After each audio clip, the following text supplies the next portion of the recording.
Hello, hello, hello. Thanks for stopping by. This is Dr. Bad Vibes. I'm here with some news.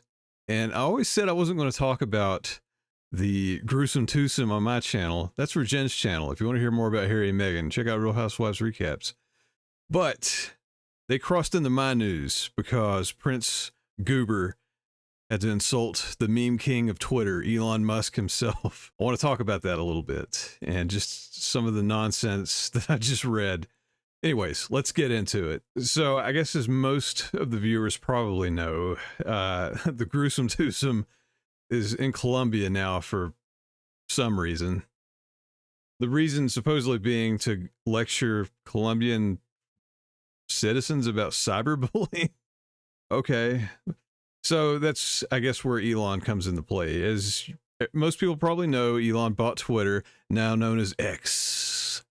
The way cooler, not really cooler name. It's still Twitter. Everybody still calls it Twitter. Anyways, for whatever reason, Harry decided to take a veiled swipe at Elon. So Prince Harry appeared to criticize Elon Musk following the Southport riots in Britain as he and his wife, Meghan, began their 4-day quasi-royal tour of Colombia. We know what's going on in the UK. Elon has been pretty outspoken on that. Lots of silly stuff has happened on Twitter in response. I mean, interpreting all of that as you will. So my favorite turn in this saga so far was the UK's chief of police. I forget his actual title, the king of police. In the UK, he took to Twitter to threaten U.S. citizens that they would be extradited and charged based on memes. Okay, so this is the world we're living in. This is what we're dealing with. And I do want to put out there, I'm not just trying to stand for Elon.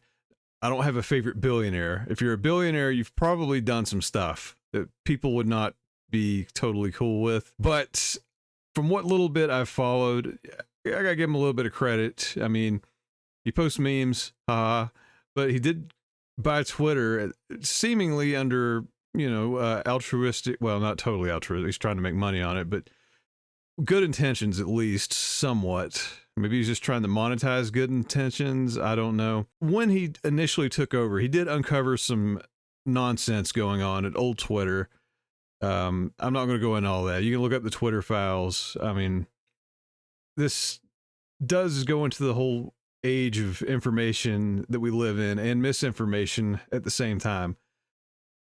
And lots of government money and stuff was going on behind the scenes being thrown around. I'm not going to get into all that. That's its own thing. As somebody that's been on Twitter for a long time but barely used it, I could not stand old Twitter. It was just noise. New Twitter under Elon, it's okay. I mean, I'm starting to get more into it. If they would just do something about all the freaking bots, go on Twitter and look at any viral post or anything big, and all the replies are just nonsense. So they've got to do something about that. Go back even further, like anything on the internet, if you can hide behind a screen name or any sort of anonymity, all kinds of bad things can happen. I'm looking at you, 4chan. But that being said, it is an easy way for people to communicate with good intentions, and that I'm totally cool with.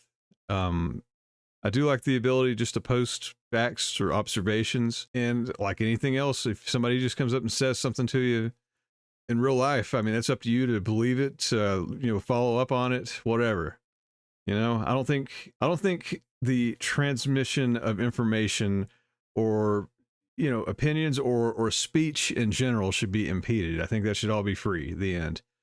And that's what brings us here. So as we know, Prince Goober does not like free speech. And I'm sure that puts a target on Elon, who famously praises free speech, whether you agree with him or not. I mean, the sentiment's there, that's an idea I think I can get behind. Let's give him a chance to do it. But the idea itself, great. So the Duke of Suckass attacked misinformation on social media during a summit on digital responsibility and appeared to blame fake news for sparking the disorder. So that's what brings us here today. Thursday, Harry told an audience, "What happens online within a matter of minutes transfers to the streets.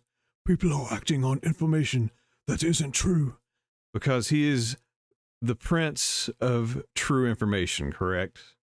So he added a lot of people were scared and uncertain about the potential impact of AI, and that education and awareness would be key to tackling misinformation. I mean, that's a pretty low-hanging fruit. Like, yeah, I mean, AI is new. Some people may be scared. There's definitely a lot of uncertainty. To paraphrase another famous saying here, in the States at least, computers don't misinform people. People do. It's AI is a tool. How people use it is what's going to determine how it goes. And it should be used responsibly, but it's up to us. It's just another layer of BS we have to dig through to, process what we see. So this isn't the first time Elon's been criticized, because all you have to do is turn on the TV. I mean, I'm not trying to stand for the dude, but it is wild how much negative attention he's gotten since this whole Twitter thing, which he did call. I'll give him that. He said, get ready. Everybody's going to go after me. Decide your own reason on that. But I mean, he called that, whether he brought it on himself or not. But it's not like Elon's Captain Misinformation sitting on his X tower, like demanding everybody be misled. I mean, he's just trying to run a social media site. Anyways, Harry, in his infinite wisdom, said, "It comes down to all of us to be able to spot the true from the fake. In an ideal world, those with positions of influence would take more responsibility." If you're not familiar with Harry, he doesn't like free speech or the press. That's where this is going. "We are no longer debating facts. For as long as people are allowed to spread lies, abuse, harass, then social cohesion, as we know it, has completely broken down." Wow. Talking about Duke of Melodrama. Oh yeah, and then forgot about his wife. Megan also told how the digital age has almost created a culture where if you don't have anything cool to say, don't say anything at all, and that is fundamentally changing how we move through the world and how we connect with each other. So basically, if you're not cool, you can't tell news. Hey, look what I'm doing. I'm not cool.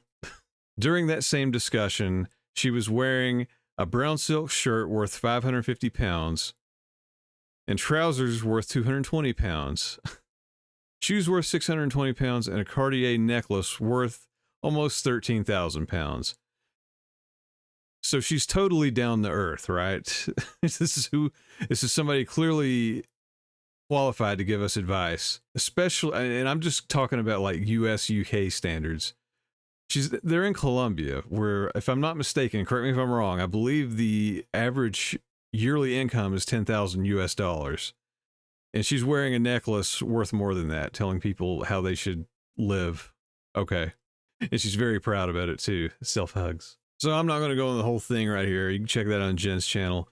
They're in Colombia doing God knows what for God knows why. Well, probably money. But while they're there, I bring this up because they're being given a full security detail through their visit, alongside the VP, which that part probably makes sense. But again, Colombia's got some stuff going on. I probably wouldn't consider it the safest place in the world right now. Yet they can go here, but criticize the UK for being too dangerous. Okay, sure. Anyways, back on topic. So as Harry was saying, "It's becoming harder and harder to stem the flow from the source. Spotting true from fake comes down to us." Well, yeah, that's called being a person. "One of my biggest worries is that for social media being what it is, we will forever be divided. We are debating misinterpretation. We are being misled, misleading each other." Honestly, I don't really disagree with that part. I'll give him that. Social media is very divisive. There is misinformation going on. Although I think we should come together as people, listen to each other, and sort things out. Not shut everything down and just listen to one dude. While we are debating and discussing how to solve the problems of digital media, a very small group of powerful people are getting richer and richer, and that is a fundamental flaw in the system. Says the rich guy. Granted, that's not what he's into yet anyways. I don't know if that's his aspiration or not, but he is not into free speech from what I understand, and he is definitely not into the media in any incarnation, as he's openly been in legal battles with, said press. He managed to get a case all the way to court because he felt like his phone was hacked. Okay, I felt like somebody stole $20 from me. I'm going to go to small claims court. Gimme. Rather than read this entire article, because we can kind of see where it's going, It sounds like the whole thing is all about misinformation.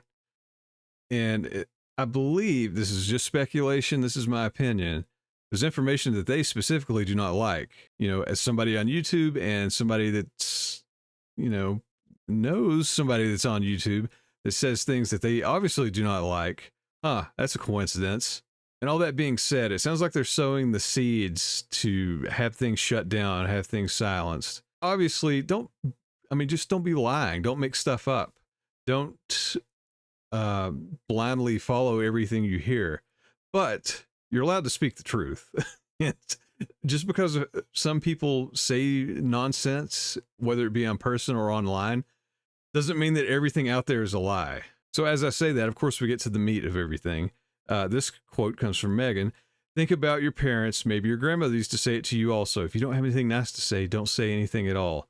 In other words, quit saying stuff about me on YouTube. But what's happened? The digital age has almost created a culture where if you don't have anything cool to say, don't say anything at all. Gnarly. I just justified my whole video. Is that how we're going to judge where we get our news from now, whether it's somebody cool or not? I'm going to have to get a backwards hat and sunglasses and a skateboard to keep this channel going. Anyways, I'm getting off course. I'll wrap it up.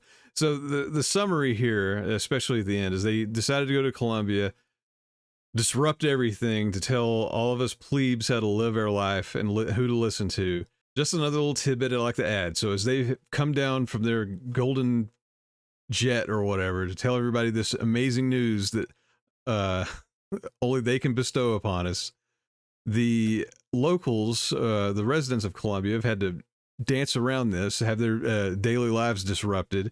Roads were blocked off and residents were forced on lengthy detours to reach their homes or wait at checkpoints for events to finish so they could carry on. Cool.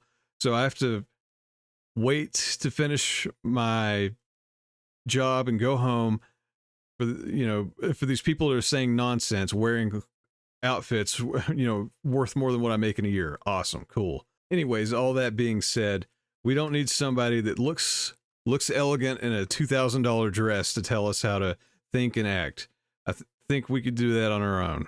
And actually do that on your own. Think for yourself. Don't listen to nonsense. Don't believe nonsense. Fact check.